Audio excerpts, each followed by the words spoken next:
Não existe solução mágica para o Rio Grande, né? Adoraria ter aqui uma cartola e tirar um coelho, mas existe solução para a crise. Eu tenho uma divergência com aqueles que acham que essa crise é uma marolinha, quase como se o atual governador tivesse dinheiro embaixo do colchão.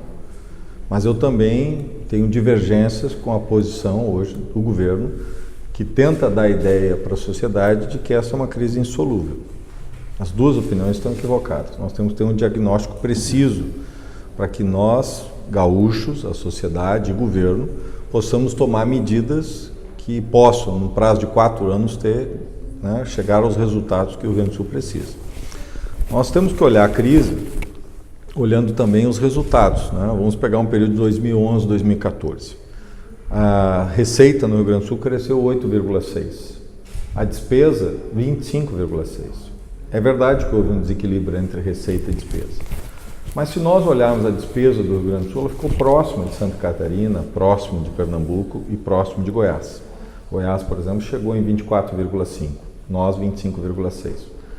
Mas qual é a diferença do Rio Grande do Sul para esses outros estados? É que enquanto a receita no Rio Grande do Sul cresceu 8,6%, cresceu 18% em Santa Catarina, 17% em Pernambuco, 24,9% em Goiás e 34,7% no Paraná. Veja, vamos pegar o Paraná, é uma economia consolidada, é uma economia que tem o mesmo tamanho, né, do Rio Grande do Sul, o mesmo PIB do Rio Grande do Sul.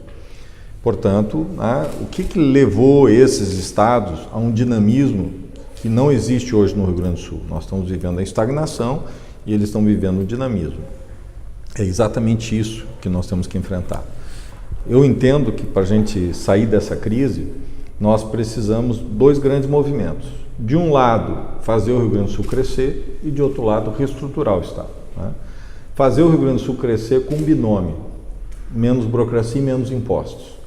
Veja, o licenciamento médio no Rio Grande do Sul é 900 dias, em São Paulo é 150, Santa Catarina é 90, 10 vezes mais rápido que nós, então menos burocracia. E também a carga tributária que é muito alta. E de outro lado, uma reestruturação do Estado mais profunda, onde nós não vejo hoje necessidade de termos 17 secretarias como o atual governo tem, nem 27 como o anterior tinha. Estou propondo 10 novas estruturas, não mais secretarias, escritórios, como se fosse força-tarefa, né, pensando áreas, de uma forma mais horizontal, não tão vertical, mais em rede, uma outra visão matricial de governo, com 3 níveis hierárquicos apenas. Então, eu estou propondo uma reestruturação do Estado, eu estou propondo fazer o Rio Grande do Sul crescer com esse binômio, de menos burocracia e menos impostos, porque eu também estruturei todo o meu trabalho como prefeito em cima disso. Eu tripliquei a receita da minha cidade em 8 anos, exatamente porque eu desburocratizei de 4 meses abertura de empresa para 48 horas. Um shopping que foi licenciado aqui em Porto Alegre, uma unidade, levou 5 anos, nós fizemos lá em 57 dias, então fizemos de forma célere.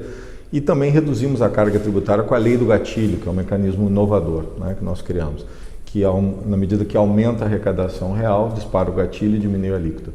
Nós fizemos uma redução de 1/3 na alíquota de ISS e aumentou entre 2008 e 2014 a arrecadação mais do que dobrou. Saiu de 41 milhões o ISS para 88 milhões.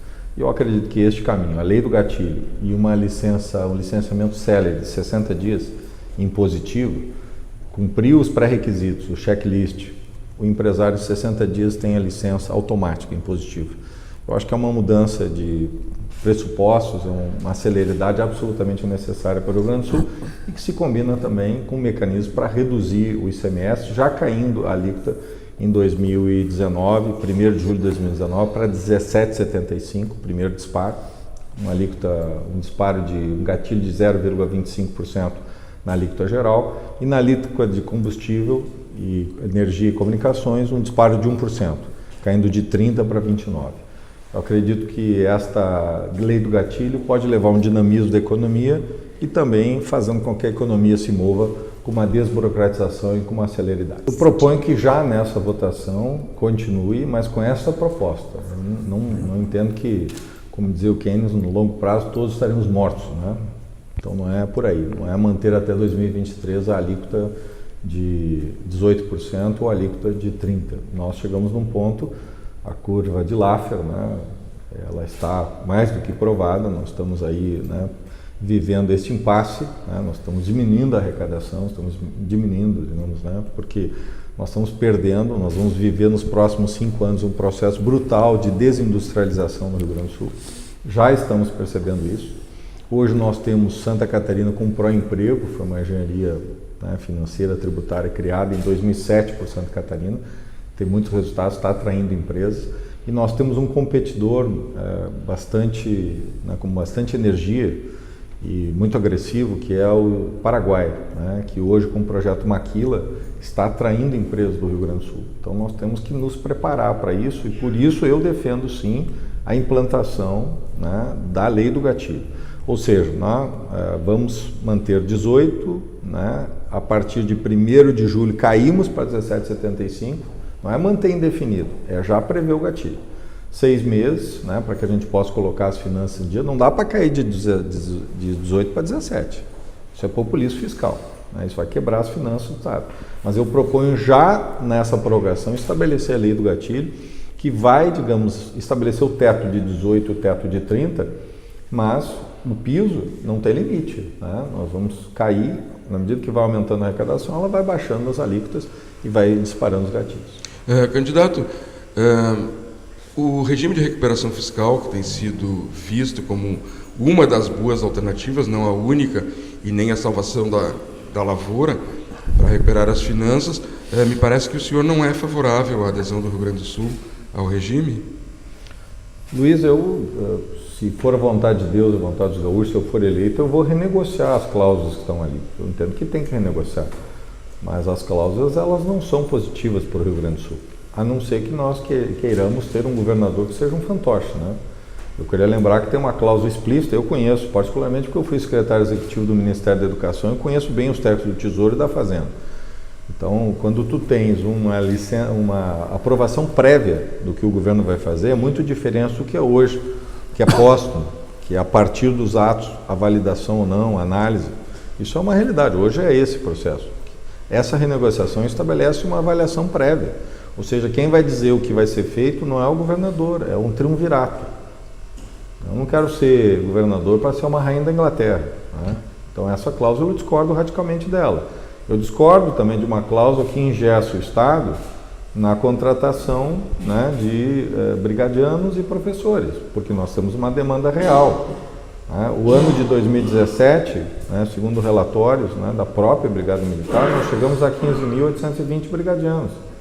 Em 31 de outubro de 2017, nós tínhamos exatamente este número, que é o menor efetivo da história da Brigada Militar desde 1976. Eu pergunto, nós vamos só repor aqueles que vão se aposentar?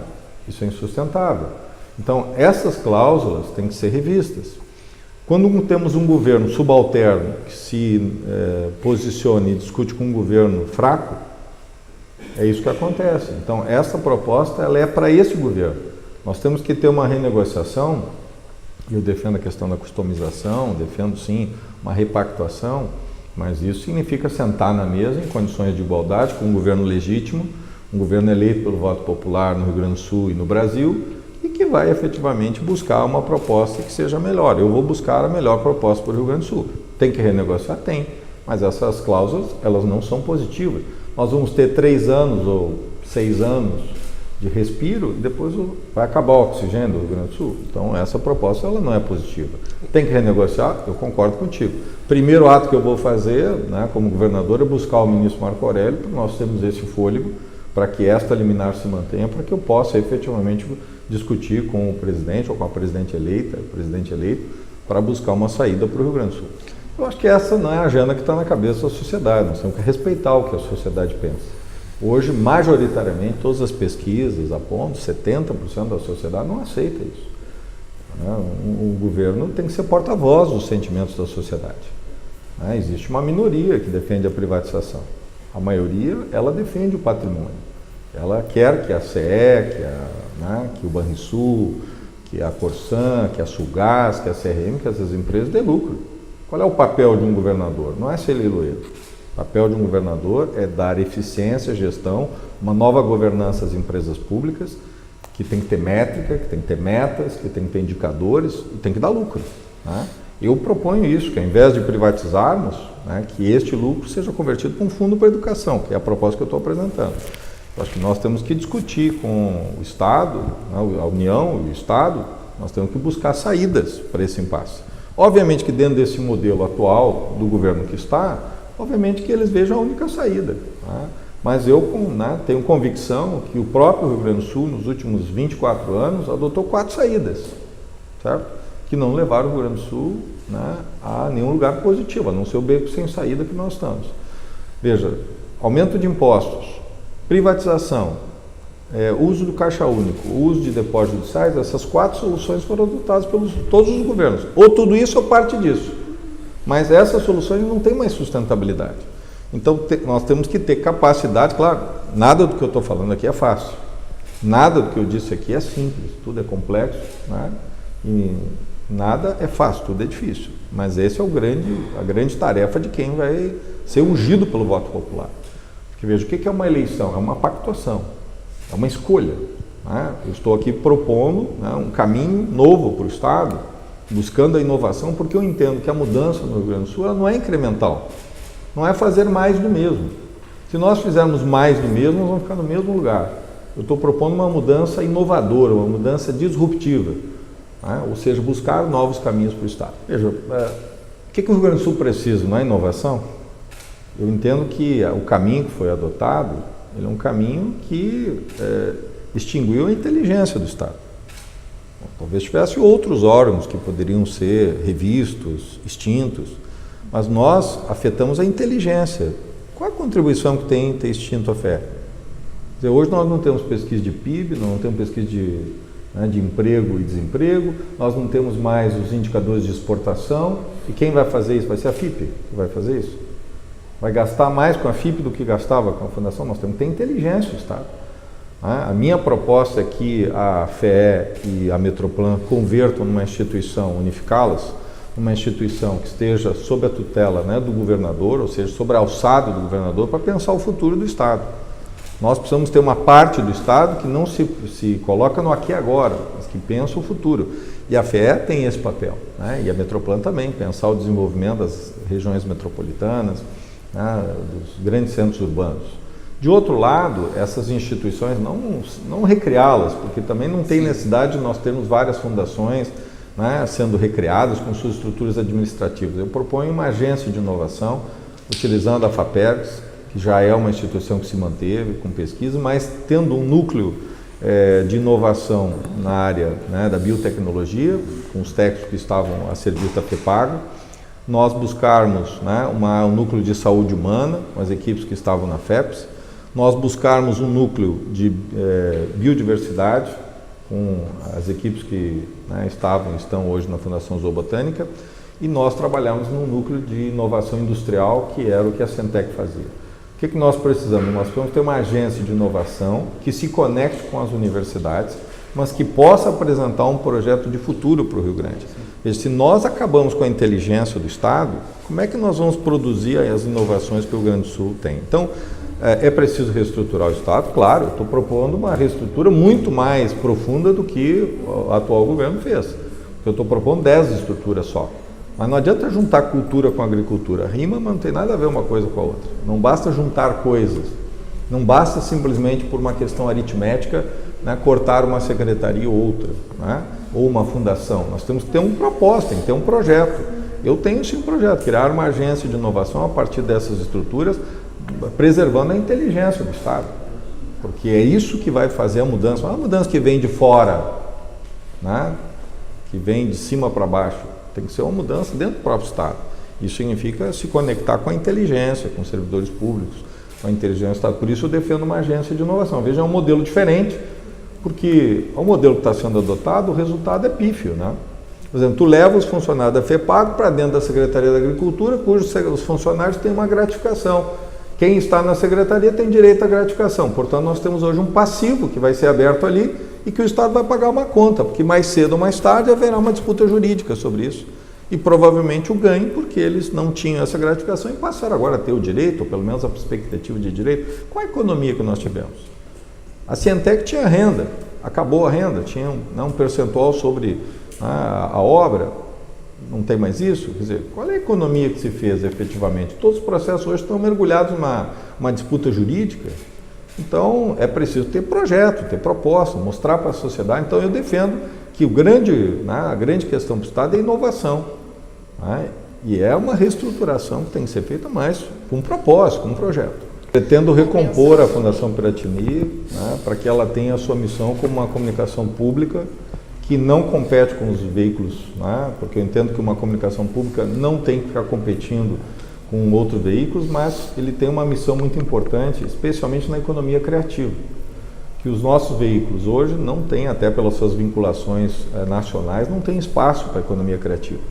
E a economia criativa, a nossa música, a arte, a cultura, a dança, elas precisam ter uma base de sustentação, e um instrumento tão importante como a televisão pública, né, a TV educativa, ela é um instrumento para a economia criativa. E a economia criativa é fundamental para o novo modelo de desenvolvimento do Estado, a nossa cultura, né? E nós temos, né, isso está no nosso DNA. Então eu entendo que é preciso sim recompor, obviamente, com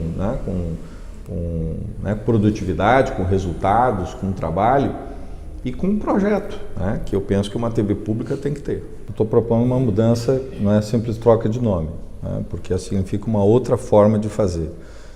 Porque este Estado, ele foi feito para não fazer. Ele foi criado por uma mente brilhante, Júlio de Castilho, lá em 1893, mas essa estrutura, secretarias, essa estrutura atual, ela é insuficiente. Ela não consegue hoje abarcar o que precisa ser feito no Estado. Portanto, nós temos que ter uma mudança, um novo Estado, um novo governo. Eu estou propondo também 3 níveis hierárquicos apenas.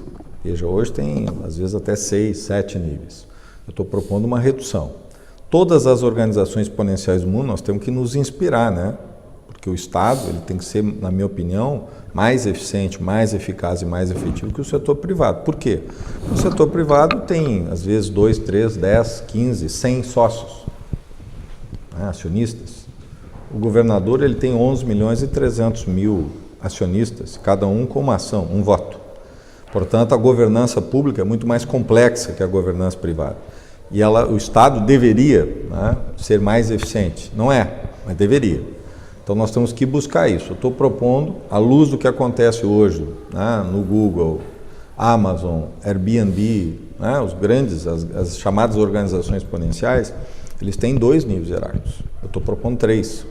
Porque existe um nível transitório, certo? É o governador e os secretários que é quem formula, um diretor que é quem desenvolve e é um gerente que é quem executa. Na medida que nós temos 6, 7 níveis hierárquicos, isso, né, impede a agilidade que o Estado tem que ter. Porque se tu tem 6, 7 níveis até a medida chegar na ponta e ver que deu errado, às vezes tu perde um ano entre ir e voltar. Então nós temos que ser mais céleres, né? Então nós temos que ter capacidade dessa máquina se repensar, né? Então, estou propondo uma mudança bastante substancial com esses 10 escritórios e estes 3 níveis. Mas eu entendo, sim, e eu trabalhei isso também como prefeito. Veja, eu quando assumi a prefeitura, só tinham os professores um plano de carreira ultrapassado. Eu fiz um novo plano de carreira para os professores em cima do mérito, né, da valorização.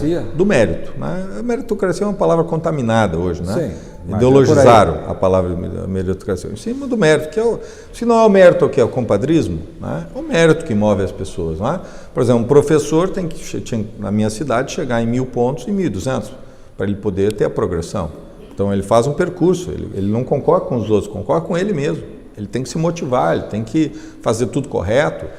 Eu investi na ideia de que o servidor público, que é bom, que é correto, que faz tudo certo, ele tem que ser valorizado. Porque às vezes, não, mas está fazendo tudo certo, é obrigação dele.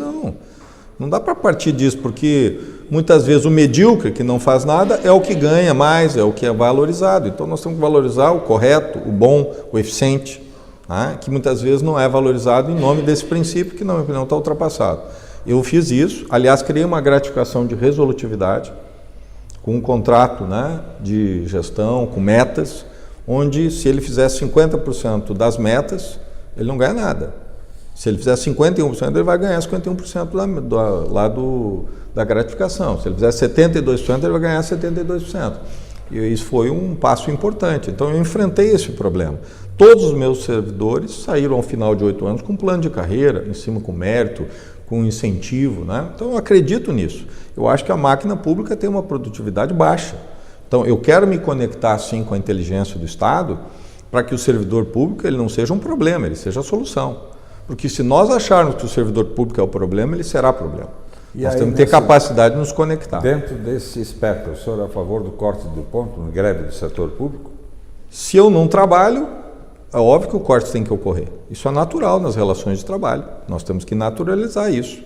Eu, o que eu fiz sempre como prefeito? Eu fiquei 8 anos como prefeito e nunca tive uma greve. E por que não teve uma greve? Porque eu dialoguei. É preciso primeiro gastar saliva para evitar de gastar spray de pimenta ou gás lacrimogêneo. Vamos gastar um pouco de saliva. A primeira coisa que eu fiz como prefeito foi criar uma mesa de diálogo. Não foi o 4º escalão do meu governo que negociou com os servidores. Todos os momentos mais difíceis fui eu que negociei diretamente. Aliás, a minha proposta, se eu for eleito, se for a vontade dos gaúchos, vontade de Deus, eu for eleito, o primeiro ato será criar uma mesa de diálogo. Ou seja, o governador vai dialogar. Eu acho que isso é fundamental, porque quem é eleito pelo voto popular é o governador, tem que ter autoridade, tem que chamar as entidades, obviamente tem que saber pactuar, mas também saber colocar. Não é achando que o sindicato é do mal, ou que o sindicato são problemas, é que nós vamos ter solução. A democracia pressupõe o diálogo, mesmo com pessoas que tenham divergência. Portanto, é necessário ter alteridade na democracia, ter respeito. É óbvio que nós vamos dialogar, eu mesmo dialoguei com meus professores, eu dialoguei com meus funcionários, eu fiz o diálogo direto com eles para que eles soubessem efetivamente o que eu estava propondo.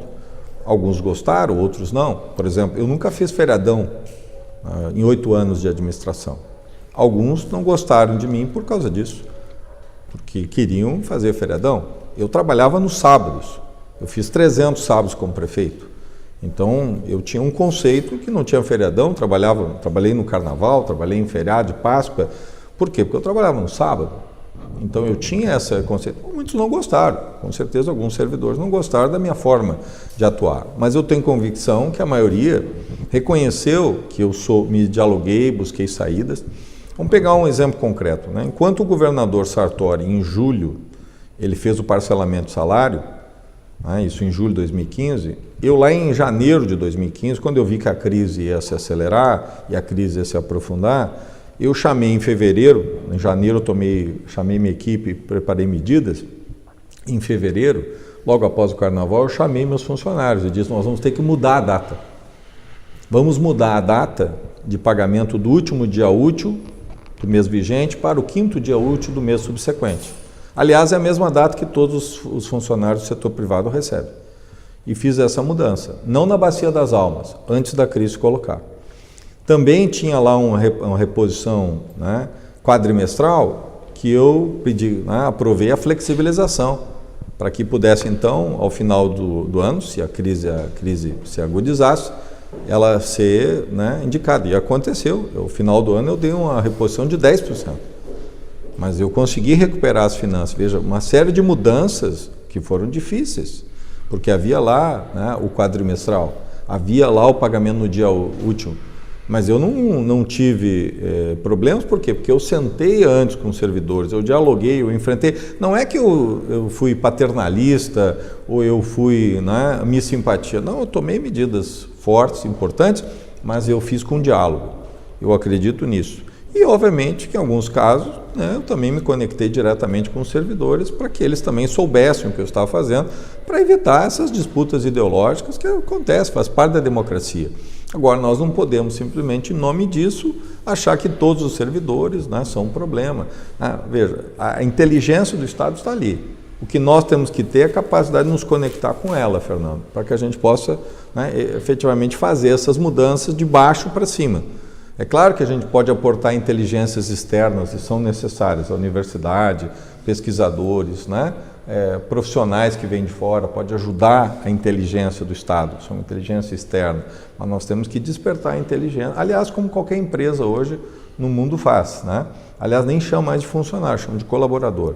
Por quê? Porque é exatamente essa ideia do engajamento que mobiliza essa parte, compartilhamento, envolvimento. Essa mesma política de recursos humanos nós temos que adotar dentro do serviço público, mas com métrica, com ações, com metas, com indicadores, com gestão, com contrato, com pactuação, que é isso que eu estou propondo, uma gestão moderna, eficiente, com uma boa política de recursos humanos e que possa efetivamente ter também transparência, porque um dos grandes problemas hoje é a desconfiança. porque os dados não são, né, abertos de uma forma absolutamente clara. Eu sou favorável à Lei Candir. Veja, nós, ao invés de exportarmos impostos, nós exportamos soja. Isso foi muito importante para o Brasil e muito importante para o Rio Grande do Sul. Que quando a gente exporta soja, nós ampliamos a produção, nós tivemos avanços muito importantes de aumento de produtividade, de verticalização. Queria lembrar que há 30 anos, 40 anos atrás, a gente tirava 30 sacas de soja e levantava a mão para o céu. Hoje nós estamos tirando 65, 75, 80 sacas por hectare, portanto nós tivemos um ganho de produtividade. Quando a gente ganha a escala e nós passamos a ser competitivos e conseguimos ter um produto, né, com qualidade, com excelência e com preço, nós ganhamos o mercado externo. E a Lei Candir foi fundamental para isso, porque nos permitiu a exportação. O Rio Grande do Sul ganhou. 65% das máquinas hoje utilizadas no Brasil, vendidas no Brasil, são produzidas aqui no Rio Grande do Sul, máquinas agrícolas. Né? O meu candidato a vice-governador, Cláudio Birro, inclusive é o presidente, licenciado do Sindicato das Indústrias de Máquinas Agrícolas. Então, nós tivemos um ganho. O que eu entendo? Né? É claro que a Lei Candir, quando foi desenvolvida, Luiz, ela previu esta capacidade de ressarcimento. E isso é uma pactuação. Bom, a União tem dificuldade, como é que nós vamos fazer com esse passivo? Hoje, esse passivo, a perda nossa foi de 65 bilhões, certo? Nós ajudamos a financiar o Brasil, ajudamos, né? Para que a balança comercial do Brasil pudesse, nesse período, crescer e nós pudéssemos buscar o equilíbrio do país. Nós recebemos 15 bilhões, né? Os valores atualizados é isso, 15 bilhões. Tem um passivo de 50. Não acredito que a União vai abrir isso, sinceramente, para a questão da dívida, porque São Paulo, Minas, tem hoje um estoque maior do que o do Rio Grande do Sul. Eu defendo hoje que esses recursos, né, que nós não podemos abrir mão, eles devem fazer parte de uma negociação com a União para nós compormos um fundo garantidor para parcerias público-privadas, PPPs. Porque nós não temos hoje o que colocar para garantir, nós temos poucas possibilidades. Agora, nós temos sim possibilidade de negociar com a União recursos, tudo isso, ou parte disso, né, uma parte desses recursos, para gerar o fundo garantidor que a gente precisa. Se nós tivermos 25, 30 bilhões, 40 bilhões, 50 bilhões de um fundo garantidor, que a União aporte, nós temos condições de fazer as parcerias que a gente precisa. De outro lado, São Paulo e Minas já têm investimentos em infraestrutura que nós não temos. A infraestrutura de São Paulo e de Minas, ela é muito melhor do que a nossa. E, portanto, nós vamos oferecer à União uma saída que não é, digamos, é diferente da saída para São Paulo e para Minas Gerais, porque nós temos que buscar uma saída possível. Então, eu estou buscando aqui uma ideia nova para a questão da Lei Candir, mas, ao mesmo tempo, resolver um gargalo. Buscar PPPs, concessões, que eu acho que é o caminho para o Estado, principalmente estradas. Nós geramos aqui um passivo, a ideia de pedágio, que é totalmente consequente, e eu também proponho a criação de uma lei de incentivo à infraestrutura, uma espécie de LIC, Lei de Incentivo à Cultura, Lei de Esporte, em que o empreendedor, o empresário, o setor privado, ele possa aportar numa obra de infraestrutura, abater no seu imposto, desde que essa obra seja 20% mais barata do que se o Estado fizer essa obra.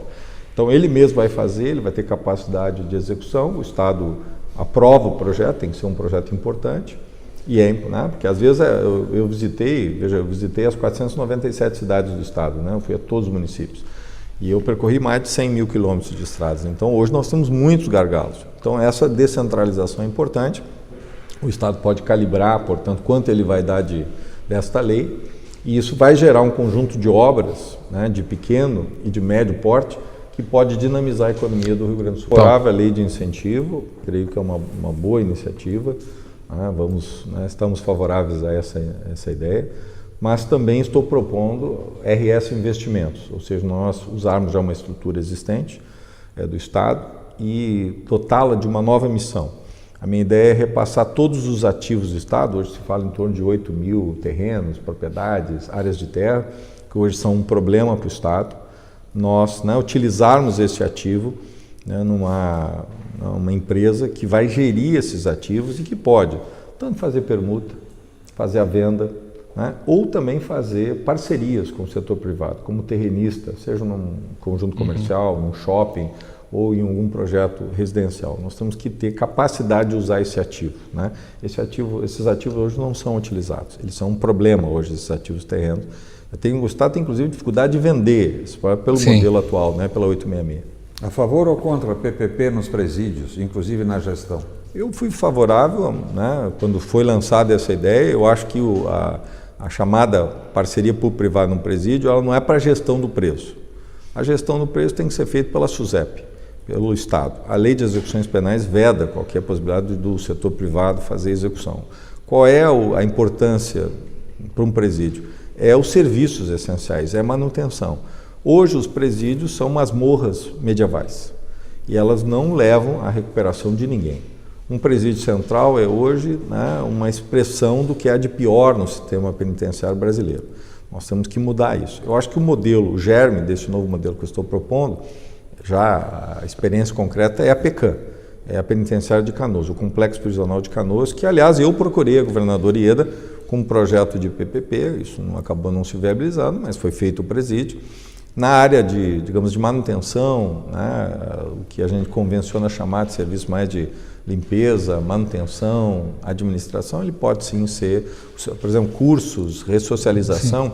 O setor privado pode fazer muito bem. E a gestão do preço tem que ser feita pela SUSEP. Eu vou fortalecer a SUSEP, dar a ela o dinamismo que ela não tem hoje. E a minha proposta é ter um conselho de Estado, onde o governador vai chamar a Brigada Militar, a Polícia Civil, SUSEP e IGP num conselho, com a pessoa que vai responder pela segurança, comandadas pelo governador.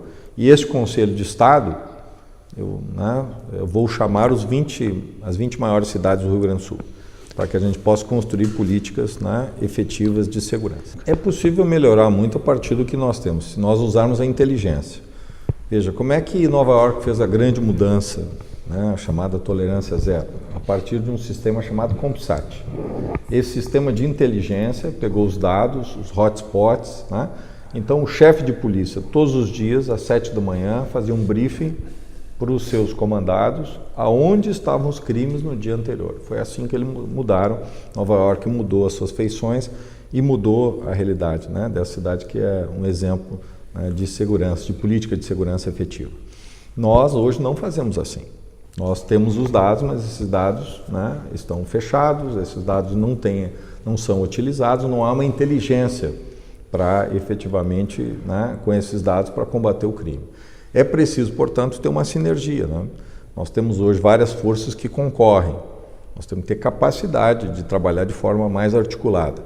Eu, como prefeito, vejo, não é um tema de prefeito segurança, né?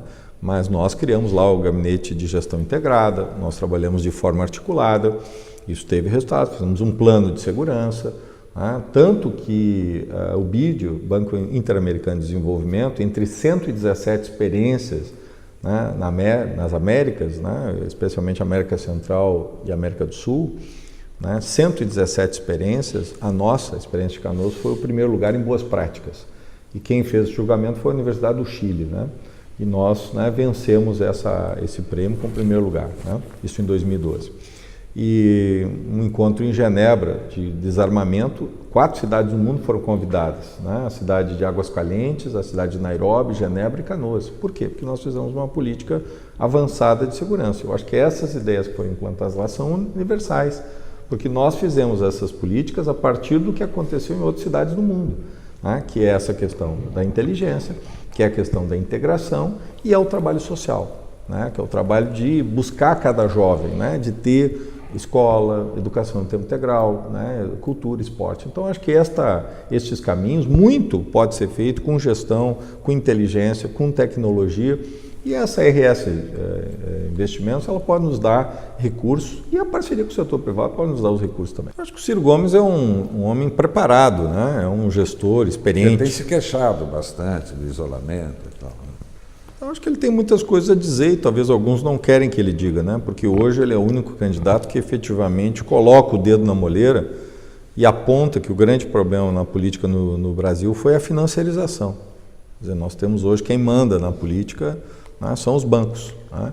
E os governos passaram e essa política não foi mudada.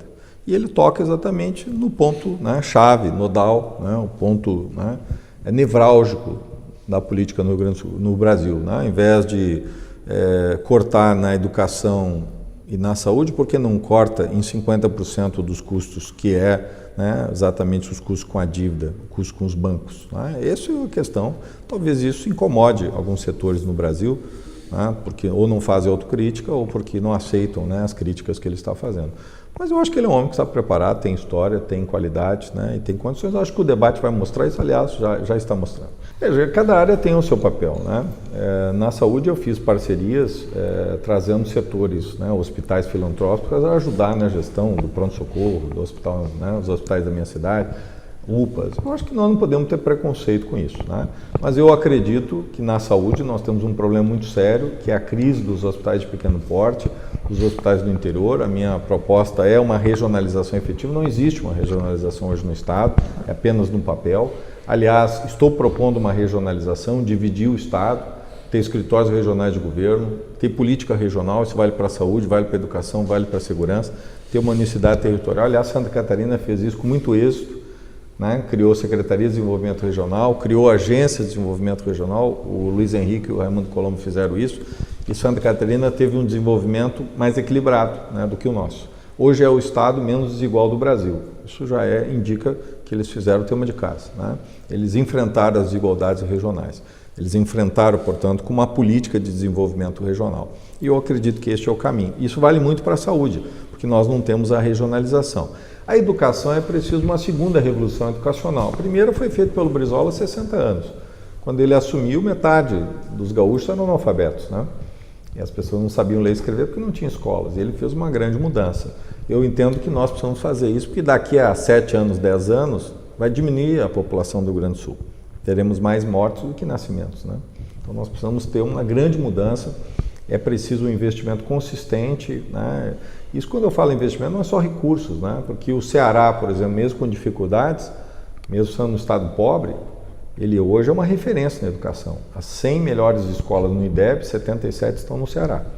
Então se mostra que nem sempre o problema é só dinheiro, é gestão também, né? É capacidade, é inovação, é buscar novos caminhos, como de fato eles fizeram, e eles estão colhendo o resultado. Então nós temos que buscar sim sinergia, mas cada órgão, cada setor tem, né, o seu papel. Eu busquei também parcerias no setor educacional. Muitas escolas de educação infantil, elas foram administradas em parceria com instituições filantrópicas, instituições, né, beneficentes, aliás, como a legislação permite, né?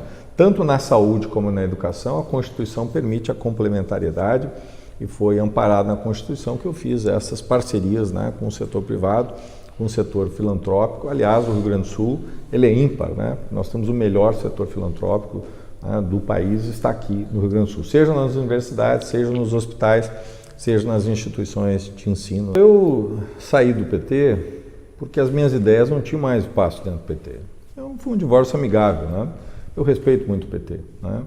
Tem a sua história, tem a sua contribuição, mas eu busquei um partido onde as minhas ideias tinham aderência, né? E eu tenho muita afinidade com o PDT, especialmente no tema da educação. Seja pela minha história pessoal, né? Eu venho de uma família humilde, meus pais são operários, né? Sou o primeiro da minha família a chegar na universidade e só fiz a universidade, né, a faculdade de jornalismo, fiz a Universidade Federal, porque é uma universidade pública, não tinha recurso para fazer numa universidade, né, particular. Então, obviamente que a educação ela foi muito importante para que eu pudesse chegar onde eu cheguei, né? E eu acredito nesse caminho, por isso eu escolhi o PDT, porque acredito que é um partido que é portador de esperança. É um partido que pode hoje galvanizar, né, a esquerda, a centro-esquerda, e construir um novo rumo, seja para o Rio Grande, seja para o Brasil. Então, por isso que eu fiz essa escolha, uma escolha madura, né? Eu conquistei também essa decisão dentro do PDT, veja, não houve nenhuma imposição, eu visitei todas as cidades, eu conversei com todos os militantes. Nós decidimos um ano antes da data, né, em 5 de outubro do ano passado, tomamos a nossa convenção, escolhemos, quer dizer, o partido se mobilizou, o PDT hoje está mobilizado, faz 28 anos que nós ganhamos a última eleição e nós queremos pedir para os gaúchos, a partir, né, de 16 de agosto, né, quando começa a campanha até 7 de outubro, a oportunidade de estar no segundo turno e apresentar as nossas ideias e ganhar a eleição. Bom, primeiro eu quero estar no segundo turno, estando no segundo turno eu quero ganhar a eleição. Já no segundo turno eu vou buscar forças que possam estar ao meu lado. Se porventura, né, ao vencer a eleição, vou, né, trabalhar para vencer as eleições, se for a vontade dos gaúchos, a vontade de Deus, eu for eleito, eu vou buscar no período entre a eleição e a posse partidos, né, que tenham sintonia com o projeto e que possam convergir e que queiram sim as mudanças para o Rio Grande. Eu não tenho preconceito, eu governei com 17 partidos. Não descarta nenhum partido para compor? Partido que não estiver, né, aqueles que não estiverem, né, estiverem fora do segundo turno, eu vou buscar, não tem nenhum problema, não tem nenhum preconceito, né, com os partidos, porque nós temos que ter capacidade de ter um projeto para o Rio Grande do Sul, né? Aliás, o Brizola dizia isso, né? Que é importante quem está dirigindo o caminhão e não quem está na boleia, né? Nós temos que ter capacidade de dirigir esse processo e buscar aliados, parceiros, com respeito. Veja, eu fiz a maior composição, a maior aliança do Rio Grande do Sul e uma das maiores do Brasil, com 17 partidos em 2012, né? Então, eu sei governar com os partidos. Não tive, né, problemas, porque eu tinha programa de governo, tinha metas. Eu cumpri 95% do meu primeiro programa de governo e cumpri 90% das 50 metas que eu apresentei como candidato à reeleição. Veja, cumpri 90%. E agora estou apresentando 50 propostas para o Rio Grande do Sul, vou cumprir, e eu estabeleci 2.300 metas durante o período que eu estive como prefeito, a minha equipe, para que a gente cumprisse os nossos programas. Então, é esta forma de governar que nos permite a governabilidade que a gente deseja. Eu acho que a fragmentação da política é o resultado da fragmentação da sociedade, né? Nós não vivemos mais um tempo no passado em que 2 ou 3 opções eram suficientes, né? Nós temos hoje muitos nuances. Nós temos um processo de indeterminação. Sim, mas mesmo sabendo que algumas siglas são de fachada. Mas aí é uma outra questão, né? E isso vai haver uma depuração natural. Por isso é importante, sim, a cláusula de barreira. Para que haja essa depuração, para que aqueles fragmentos, porque o nome já diz, né? Partido, é uma parte. Que estas partes elas tenham legitimidade, não seja apenas um ajuntamento ou, digamos assim, uma franquia, um franchise, né? Nós temos que acabar com isso na política.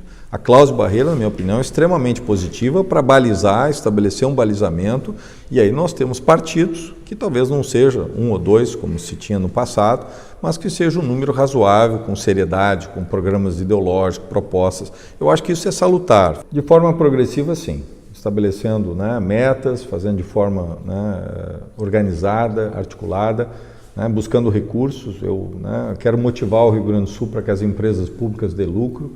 O Banrisul deu 1 bilhão de lucro em 2017, 600 milhões em 2016. O Sicredi deu 2 bilhões e 300 milhões em 2017. Portanto, nós podemos crescer, sim, o Banrisul, desde que ele esteja lastreado no modelo de desenvolvimento. Um banco público dos gaúchos, mas que vai ter um propósito, vai ter um projeto, que é a educação. E eu acredito firmemente que isso, né, gerando recursos novos, nós podemos, sim, especialmente a escola de tempo integral, ela precisa desses recursos novos que estão lastreados nessa ideia de um fundo para a educação. E, de forma progressiva, oferecer aos nossos jovens, especialmente nas regiões, né, os grandes centros, as grandes cidades, oferecer a escola de tempo integral, que é o grande sonho, né, que foi de Brizola, mas também de Darcy Ribeiro, Anísio Teixeira, né, são os grandes educadores, grandes líderes da educação no nosso país.